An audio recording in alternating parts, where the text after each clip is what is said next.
What's up, everybody, and welcome back to another math puzzle. In this one, the question is as follows. Can you correctly evaluate the following expression?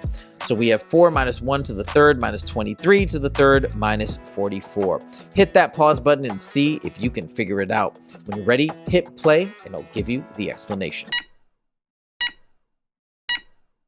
So for something like this, we're going to start with the innermost parentheses first. So 4 minus 1 is 3. And what's 3 to the third power? That's 3 times 3 times 3, which is 27. So then we're going to do the blue parentheses. 27 minus 23, that is 4. So now we have 4 to the third power minus 44. So what's 4 to the third power?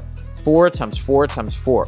4 times 4 is 16. 16 times 4 is 64. Last but not least, what is 64 minus 44? That is 20, which means D is the winner. That's how you do it. Done.